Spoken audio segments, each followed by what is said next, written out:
നിങ്ങളുടെ ഇഷ്ട പരമ്പരകൾ എക്സ്ക്ലൂസീവായി സൺ നെക്സ്റ്റ് ആപ്പിലൂടെ തികച്ചും ഫ്രീ ആയി ഇപ്പോഴേ ആപ്പ് ഡൗൺലോഡ് ചെയ്യൂ. എവിടെ പോയാലും ചിലപ്പോ കൂടെ ചെല്ലാനും പറയും. അതിനെന്താ, അതൊക്കെ ജോലിയുടെ ഭാഗമല്ലേ. നീയാണ് ആ സ്ഥാനത്തെങ്കിലും ഇതൊക്കെ തന്നെയല്ലേ ചെയ്യേണ്ടിയിരുന്നത്. ഓ പിന്നെ അങ്ങനെ എപ്പോ വിളിച്ചാലും പോവാനൊന്നും എന്നെ കിട്ടില്ല. ഇവക്ക് എന്തുപറ്റി? ആ കുട്ടിയെ കുറിച്ച് നേരത്തെ പറഞ്ഞ താല്പര്യമൊന്നും അവക്ക് ഇപ്പൊ കാണുന്നില്ലല്ലോ. അമ്മയ്ക്ക് കാര്യം എന്തെന്ന് മനസ്സിലായില്ലേ? അസൂയ. അസൂയോ? എന്തിന്? എന്റെ അമ്മ ഇത്ര പൊട്ടിയായി പോയല്ലോ. അജയ് സാർ ഐശ്വര്യക്ക് ചെയിൻ ഗിഫ്റ്റ് ചെയ്തതും അയാളുടെ പി ആക്കിയതും അയാളോടൊപ്പം കാറിന്റെ മുൻസീറ്റിൽ കയറാൻ അനുവദിച്ചതൊന്നും അമ്മയുടെ മോക്ക് അത്ര പിടിച്ചിട്ടില്ല. അതെന്താ? അതെന്താന്ന് വെച്ചാലേ, അമ്മയുടെ മോക്ക് അയാളോടൊരു ഇഷ്ക് തോന്നി തുടങ്ങി, അത്രയുള്ളൂ. ഒന്ന് പൊടി.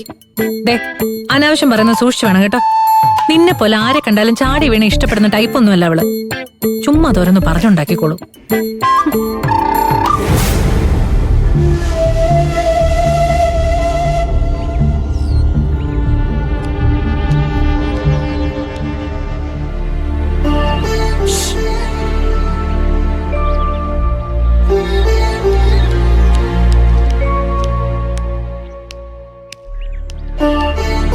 ശ്രീകുട്ടി, ഞാൻ ഒരു കാര്യം കാണിച്ചരട്ടെ. എന്താ പൂസേ? എന്താ കയ്യില്? ദാ ഇത് കണ്ടോ? എനിക്ക് കിട്ടിയ മൊബൈൽ ഫോണാ. ശ്രീകുട്ടിയെ കാണിക്കാൻ വേണ്ടി കൊണ്ടുവന്നതാ. ഇതിൽ നിറയെ ഗെയിംസാ. പിന്നെ ഇതിൽ ഒരുപാട് പാട്ടുകളും ഉണ്ട്. ഒക്കെ തീച്ചട്ടിയമ്മയുടെ ഭക്തിഗാനങ്ങളാ. അപ്പൂസിനെ ഇത് എവിടെന്നാ? ഇതെനിക്ക് ചെറിയ സമയം തന്നതാ. ലേഖാൻഡി ഉണ്ടായിരുന്നു കൂടെ. അതാരാ? ആശ്രമത്തിൽ ലേഖാൻഡി അറിയില്ലേ? ലേഖാൻഡിക്ക് അറിയാത്തായിട്ട് ഒന്നുമില്ല. എന്നോട് ഭയങ്കര ഇഷ്ടമാ. അപ്പൂസ് ഇപ്പോഴും ആശ്രമത്തിൽ പോവാറുണ്ടോ?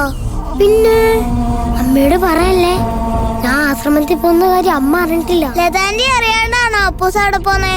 അതെന്തിനാ അങ്ങനെ ചെയ്യുന്നേ? അത് അവിടെ പോയ നല്ല രസവും ശ്രീകുട്ടി.